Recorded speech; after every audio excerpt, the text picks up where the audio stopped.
Hello students, CAD cam के chapter number 2 में आज का हमारा टॉपिक है 2D and the 3D transformation. ठीक है, इससे पहले वीडियोस में भी हमने दो टॉपिक कवर कर लिए थे 2D एंड 3D ट्रांसफॉर्मेशन के, जूमिंग एंड पैनिंग। ठीक है, पैनिंग में हम लोग क्या करते थे, अपनी जो फोटो गाइड की स्क्रीन होती थी उसको क्या करते थे, शिफ्ट कर देते थे। ठीक है, पैन कमांड से। तो आज का हमारा टॉपिक है ट्रांसफॉर्मेशन। तो सबसे पहले हम लोग समझते हैं कि भाई ट्रांसफॉर्मेशन क्या होता है।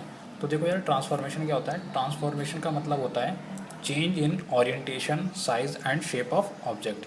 यानी कि आप क्या कर सकते हैं, जो भी आपने ऑब्जेक्ट बनाया है उसके साइज़ को, ठीक है, उसके साइज़ को आप लोग क्या कर सकते हैं, चेंज कर सकते हैं, उसकी शेप को चेंज कर सकते हैं और उसकी ओरिएंटेशन को भी चेंज कर सकते हैं स्टूडेंट्स। ठीक है, तो हम क्या करते हैं, ट्रांसफॉर्मेशन का मतलब होता है कि कोई हम ऑपरेशन कर कर उसके चित्र में कुछ ना कुछ क्या करना, बदलाव करना। ठीक है, ट्रांसफॉर्मेशन का मतलब किसी नियम को लागू करके किसी चित्र को दूसरे चित्र में बदलना ही हमारा क्या कहलाता है, ट्रांसफॉर्मेशन कहलाता है। यानी कि कुछ ऐसे ऑपरेशन कर कर उससे ऑब्जेक्ट के साइज़ को, शेप को, ओरिएंटेशन को बदला जा सके। क्योंकि यार देखो, हम लोगों ने क्या कहते हैं, ऑटोकैड में सपोज करो कोई ऑब्जेक्ट बना लिया, कोई डिज़ाइन बना लिया। अब क्या करना है, उसमें कुछ परिवर्तन करना है। अब हमें क्या करना है, उसमें कुछ छोटे से परिवर्तन करने हैं। तो उसके लिए हम दोबारा ऑब्जेक्ट तो नहीं बनाएंगे। ठीक है, उसके लिए हम क्या करेंगे, दोबारा ऑब्जेक्ट तो नहीं बनाएंगे। तो हम क्या कर देंगे, ट्रांसफॉर्मेशंस की कुछ कमांड्स का यूज़ कर कर उसको चेंज कर देंगे। तो ट्रांसफॉर्मेशन दो प्रकार की होती है, 2D ट्रांसफॉर्मेशन और 3D ट्रांसफॉर्मेशन। तो चलिए पहले देखते हैं हम लोग 2D ट्रांसफॉर्मेशन। तो 2D ट्रांसफॉर्मेशन में क्या क्या होता है, ट्रांसलेशन। देखिए 2D ट्रांसफॉर्मेशन में हमारे कितने टाइप में होते हैं, 2D में भी सेम ट्रांसफॉर्मेशन होंगी, 3D में भी। ठीक है, 5 तरीके की हम लोग यहाँ पर ट्रांसफॉर्मेशन करते हैं 2D में। पहली होती है ट्रांसलेशन, दूसरी होती है रोटेशन, तीसरी होती है हमारे पास स्केलिंग, चौथी होती है हमारे पास स्केलिंग हो गया, रिफ्लेक्शन, और पांचवी होती है शेयरिंग। ठीक है, 2D में भी यही होती है, ट्रांसलेशन, रोटेशन, स्केलिंग, रिफ्लेक्शन और शेयरिंग। ठीक है, ट्रांसफॉर्म का मतलब हो गया किसी भी ऑब्जेक्ट की शेप, साइज़ को बदल देना। तो देखिए पहले देखते हैं ट्रांसलेशन। तो ट्रांसलेशन का मतलब क्या होता है कि किसी भी ऑब्जेक्ट को उठाकर एक जगह से दूसरी जगह ले जाना, यानी कि चेंज इन द पोजीशन। कहीं ना कहीं उसकी पोजीशन को, उसकी स्थिति को क्या कर देते हैं हम लोग, चेंज कर देते हैं। ठीक है, चलिए मैं दिखाता हूँ, देखिए कैसे। सपोज करो ये हमारे पास क्या था, क्या कहते हैं, P एक पॉइंट था जिसके कोऑर्डिनेट कितने थे, निर्देशांक कितने थे, x, y। अब हमने क्या करा, इसको उठाकर इसकी स्थिति को क्या कर दिया, हमने चेंज कर दिया, इसकी पोजीशन को क्या कर दिया, चेंज कर दिया। कैसे करेंगे, ट्रांसलेशन से। तो इसके नए कोऑर्डिनेट क्या होगा, x और y, इसके नए कोऑर्डिनेट हो गए। ठीक है, यहाँ पर tx और ty हमारे पास क्या होते हैं, ये हमारे पास कहलाते हैं ट्रांसलेशन वेक्टर कहलाते हैं, और शिफ्ट वेक्टर। ठीक है, तो देखिए इसके लिए हमें ट्रांसलेशन कोऑर्डिनेट tx और ty को इसके मूलभूत निर्देशांक, यानी कि जो हमारे पास मूलभूत निर्देशांक थे वो क्या थे, इसके x, y थे, आपने देखा था। उसमें जो इसके ये कोऑर्डिनेट होते हैं, ट्रांसलेशन कोऑर्डिनेट, ये वाले जो थे, ठीक है, यानी कि x और y में हमने क्या जोड़ दिया, tx और ty को हमने क्या कर दिया, जोड़ दिया। तो उससे हमें क्या हो जाएगा, नए कोऑर्डिनेट प्राप्त हो जाएंगे। तो ये ऐसे क्या कहलाते हैं, ये ट्रांसलेशन कहलाते हैं। ट्रांसलेशन का मतलब होता है चेंज इन द पोजिशन। ठीक है स्टूडेंट्स, नेक्स्ट है हमारा रोटेशन। देखिए रोटेशन क्या होता है, रोटेशन का मतलब होता है कि किसी भी वस्तु को किसी एंगल के अबाउट क्या कर देना, रोटेट करा देना। ठीक है, रोटेशन में किसी वस्तु को किसी अक्ष में एक विशेष कोण थीटा से घुमा देते हैं। ठीक है, जैसे कि मान लो ये हमारी ओरिजिन हो गई, ठीक है, ये एक्स एक्स हो गया, ये वाई एक्स हो गई। तो यहाँ पर ये हमारे पास कोई पॉइंट है जिसकी रेडियस कितनी है, यहाँ से कि आर है। ठीक है, आर दे रखी है, और ये हमारे पास कोई पॉइंट हो गया पी। इसके कोऑर्डिनेट कितने थे, एक्स, वाई, और यहाँ से जो एंगल बन रहा है ये क्या बन रहा है, फाई। अब हमने क्या कर दिया, इसको रोटेट करा दिया। ठीक है, क्या करा दिया हमने, इसको थीटा रोटेट करा दिया। तो इसके पहले कोऑर्डिनेट कितने थे, आर कॉस थीटा और आर साइन थीटा। अब इसके कोऑर्डिनेट क्या हो जाएंगे, देखो अब ये एंगल कितना हो जाएगा, थीटा प्लस फाई। तो देखो थीटा प्लस फाई।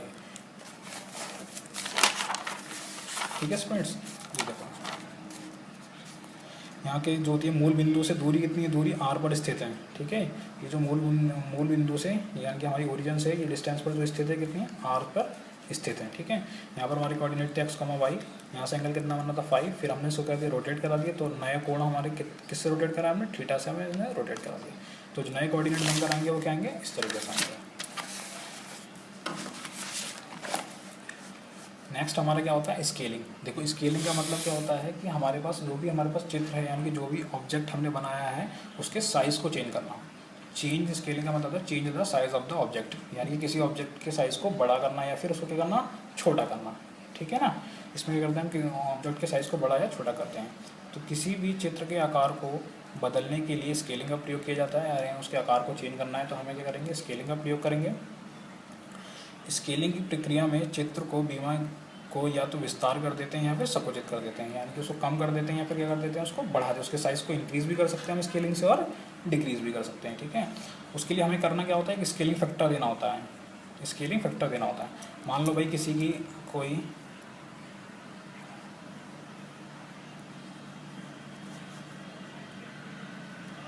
ठीक है, मान लीजिए किसी भी ऑब्जेक्ट के जो हमारे पास निर्देशांक हैं, पहले जो निर्देशांक है क्या है, एक्स है। अब हमने क्या कर दिया, एक स्केलिंग फैक्टर से उसकी क्या कर दी, मल्टीप्लाई कर दी। ठीक है, तो ये स्केलिंग फैक्टर में उसकी हम उसे साइज़ को घटा भी सकते हैं और उसके साइज़ को बढ़ा भी सकते हैं। ठीक है, मान लो अगर ये एक्स की वैल्यू अगर 2 थी और अगर हमने इसकी 3 से मल्टीप्लाई कर दी तो उसके साइज़ क्या हो जाएगा, कुछ ना कुछ बढ़ जाएगा। ठीक है, और इसके साइज़ को अगर कम करना होगा तो वैल्यू को हम डिक्रीज़, मल्टीप्लाइंग फैक्टर को यूज़ करके उसकी वैल्यू को हम डिक्रीज़ भी कर सकते हैं। ठीक है, स्केलिंग फैक्टर को मल्टीप्लाई कर देते हैं। तो देखिए इसके मूलभूत कोऑर्डिनेट क्या थे, एक्स कॉमा वाई थे, फिर हमने स्केलिंग फैक्टर एस एक्स और एस वाई ले लिया, तो इसके नए कोऑर्डिनेट क्या आ गए हमारे पास, एक्स एक्स एस एक्स और वाई एस वाई आ गया। नेक्स्ट हमारे पास क्या होता है, देखो रिफ्लेक्शन। तो रिफ्लेक्शन का मतलब क्या होता है, बेसिकली क्या कहता है, इमेज। ठीक है, image of an object. Reflection का मतलब क्या होता है, basically image of an object, यानी कि इमेज प्राप्त करना किसी भी ऑब्जेक्ट की। ठीक है, तो यह एक परिवर्तन है जो किसी वस्तु को दर्पण छवि के निर्माण करता है। और ये कैसे कैसे होती है, एक्स एक्स के अलॉन्ग भी होती है और वाई एक्सेस के अलॉन्ग भी होती है। और ये हम कैसे करते हैं, इसमें ऑब्जेक्ट को 180 डिग्री घुमा दिया जाता है। तो देखिए कुछ इस तरीके से होती है। ठीक है, बेसिकली इसमें क्या होता है, मिरर इमेज आती है किसी भी ऑब्जेक्ट की, mirror image of an object. तो हमने क्या कर दिया, इसको देखो एक्स एक्स के अबाउट क्या कर दिया, इस ऑब्जेक्ट को इसकी मिरर इमेज ले लिया। अभी एंगल कितना बनेगा, देखो ये एंगल कितना बन रहा है, 180 का डिग्री का कोण बन रहा है। ठीक है, ये किसके सापेक्ष ले लिया हमने, वाई एक्स के। देखो वाई एक्स के मिरर लगाया तो इसकी इमेज कहाँ बन गई, हाँ, यानी कि बेसिकली रिफ्लेक्शन का मतलब क्या होता है, mirror image of an object, उसकी मिरर इमेज ऑब्जेक्ट की। ठीक है, कितने डिग्री पर, 180 डिग्री कोण पर। नेक्स्ट हमारे पास क्या होता है, शेयरिंग। शेयरिंग का मतलब क्या होता है, शेयरिंग वह रूपांतरण है जो ऑब्जेक्ट की शेप को क्या कर देता है, तिरछा कर देता है, यानी कि स्लांट कर देता है। ठीक है, ऑब्जेक्ट की जो ऑब्जेक्ट की शेप होती है उसको क्या कर देता है, तिरछा कर देता है। शेयरिंग दो टाइप की होती है हमारी, एक्स शेयरिंग और वाई शेयरिंग। देखो एक्स शेयरिंग में क्या होता है, एक्स शेयरिंग वह है जो कोऑर्डिनेट में परिवर्तन करता है, यानी कि उसके एक्स कोऑर्डिनेट में चेंज आएगा और वाई कोऑर्डिनेट क्या रहेंगे, सेम रहेंगे। और वाई शेयर क्या होता है, वाई शेयर में एक्स कोऑर्डिनेट में कोई बदलाव नहीं आएगा और एक्स कोऑर्डिनेट में उसके कोई बदलाव नहीं आएगा और वाई कोऑर्डिनेट क्या हो जाएगा, चेंज हो जाएगा। देखो शेयरिंग का क्या मतलब होता है, मान लो ये हमारी एक्स एक्सेस हो गई, ये वाई एक्सेस हो गई। अब ये हमारा कोई ऑब्जेक्ट है। ठीक है, हमने यहाँ से इसको फिक्स्ड कर दिया मान लो। ठीक है, इसको क्या कर दिया, फिक्स्ड। अब हमने यहाँ से इसमें कुछ फोर्स लगाई तो उसकी वजह से क्या होगा, ये कुछ ना कुछ ऐसा तिरछा हो जाएगा, कुछ ना कुछ ऐसा क्या हो जाएगा, तिरछा हो जाएगा। ठीक है, जैसे कि बहुत सारी लाइब्रेरी में बुक्स रखी हुई हैं, उसमें से अगर आप एक बुक हटा देते हैं तो बुक्स कैसे हो जाती हैं, इस तरीके से हो जाती हैं। ठीक है, सारी बुक्स ऐसे ऐसे तिरछी हो जाती हैं, स्लांट हो जाती हैं, इस तरीके से बुक्स रखी होती हैं। और जैसे ही हम उसको बुक्स हटा देते हैं तो इस तरीके से बुक हो जाती है हमारी। ठीक है, तो शेयरिंग में हम लोग क्या करते हैं, ऑब्जेक्ट की शेप को शेयर करना है, यानी तिरछा करना होता है। कितनी टाइप की होती हैं, दो टाइप की होती हैं।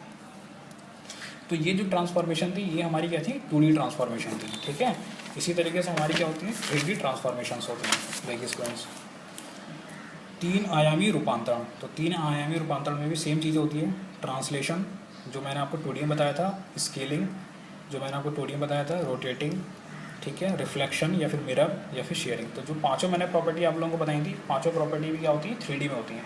अब फ़र्क क्या होता है, देखो 2D में हमारे पास दो कोऑर्डिनेट्स होते हैं, एक्स एंड वाई कोऑर्डिनेट। ठीक है, 2D में क्या होते हैं हमारे पास, एक्स और वाई कोऑर्डिनेट। और 3D में क्या होते हैं हमारे पास, 3 कोऑर्डिनेट होते हैं, x comma y comma z. एक कोऑर्डिनेट और आ जाता है जिसे हम लोग बोलते हैं जेड कोऑर्डिनेट। तो चलिए ये देखिए, अब ट्रांसलेशन कर रहे थे, तो ट्रांसलेशन में क्या होता है कि चेंज हो जाती है किसी भी कोऑर्डिनेट में, मतलब किसी भी पॉइंट की जो होती है पोजीशन को चेंज कर देते हैं। तो पहले क्या था, 2D में एक्स और वाई थे, अब यहाँ पर क्या हो जाएगा, एक कोऑर्डिनेट और आ जाएगा जेड। तो ऐसे ही इसमें फैक्टर जो ऐड होगा वो क्या होगा, translation factor T x T y और टी जेड। ठीक है, देखो 3 एक्सेस आ जाएंगी। उसके बाद देखो स्केलिंग में हम लोग क्या कर रहे थे कि एक स्केलिंग फैक्टर से मल्टीप्लाई कर रहे थे, तो इसमें भी हमें क्या करेंगे, स्केलिंग फैक्टर से मल्टीप्लाई करना होगा, लेकिन वो तीनों दिशाओं में होगा, एक्स में भी, वाई में भी और जेड में भी, बाकी सारा सेम रहेगा, कोई चेंज नहीं आएगा। रोटेशन में भी यही होता था कि हम लोग क्या करते थे, किसी एंगल के अबाउट उसको रोटेट कर देते हैं। लेकिन 3D में क्या होता है, 3D में रोटेशन के साथ देखो कोण तो दोगे कि कितने कोण से आपको रोटेट करना है, मान लो से 10 डिग्री, 20 डिग्री, 45 डिग्री, 60 डिग्री से रोटेट करना है। साथ में आपको उसके लिए क्या देनी होगी, उसकी एक्सेस भी बतानी होगी कि किस एक्सेस के अबाउट आप रोटेट कर रहे हैं। देखो ये एक्स एक्सेस के अबाउट रोटेट कर रहे हैं, आप उसको वाई एक्सेस के अबाउट रोटेट कर रहे हैं या फिर जेड एक्सेस के अबाउट रोटेट कर रहे हैं। ठीक है स्टूडेंट्स, इसी तरीके से रिफ्लेक्शन में भी हम लोग क्या करते हैं, किसी वस्तु को 180 डिग्री घुमाते हैं, जैसे हम लोग 2D में घुमाते थे, लेकिन इसके साथ आपको क्या डिसाइड करनी देनी पड़ेंगी, उसमें सतह डिसाइड करनी पड़ेंगी, यानी कि उसमें आप लोगों को किसका चयन करना पड़ेगा कि भैया आप कौन से सरफेस में करना चाहते हैं, एक्स वाई में करना चाहते हैं, एक्स जेड में करना चाहते हैं, वाई जेड में, या किस में गेन करना चाहते हैं। ठीक है, इसी तरीके से हमारी क्या होती है, शेयरिंग होती है। अब देखिए आज ही चैप्टर की लास्ट वीडियो है और इसका एक लास्ट टॉपिक बचा है हमारे पास, क्लिपिंग। देखो क्लिपिंग का मतलब क्या होता है कि जब भी हमने कोई भी ड्राइंग्स, कोई भी हमने अपना डिज़ाइन बनाया है या फिर कोई भी हमने कोई अपना चित्र बनाया है, ठीक है, उसको जब हम प्रदर्शित करते हैं तो उसमें जो भी अननेसेसरी चीज़ें होती हैं, ठीक है, जो भी हमारे पास अननेसेसरी चीज़ें होती हैं, उस पार्ट को हम लोग क्या कर देते हैं, क्लिपिंग से रिमूव कर देते हैं। क्लिपिंग का एक मतलब होता है एक तरीके का काटना, यानी कि अननेसेसरी पार्ट को, जिस पार्ट की हमें आवश्यकता नहीं है, उस पार्ट को क्या कर देना, रिमूव कर देना। ठीक है, जैसे देखो ये हमने कोई ऑब्जेक्ट बनाया, मतलब कोई ऐसा ऑब्जेक्ट या फिर कुछ ड्राइंग बनाई थी, तो इस क्लिपिंग करने के बाद हमने क्या कर दिया, देखो क्लिपिंग के पहले ऐसा था, क्लिपिंग के बाद क्या हो गया, देखो ये अननेसेसरी चीज़ें थी ये हमारी, ठीक है, इनकी हमें कोई यूज़फुल यूज़ नहीं था, तो इसको क्या कर दिया, क्लिपिंग करके हमने क्या कर दिया, इस पार्ट को और इस पार्ट को रिमूव कर दिया। तो देखो क्लिपिंग के बाद कैसा हो गया, हमारा ऑब्जेक्ट इस तरीके हो गया। तो क्लिपिंग का मतलब क्या होता है, अननेसेसरी पार्ट को रिमूव कर देना। तो स्टूडेंट्स आप लोगों का चैप्टर नंबर 2 कंप्लीट हो चुका है। अब हम लोग चैप्टर नंबर 3 अपना स्टार्ट करेंगे कैड कैम में। Thank you.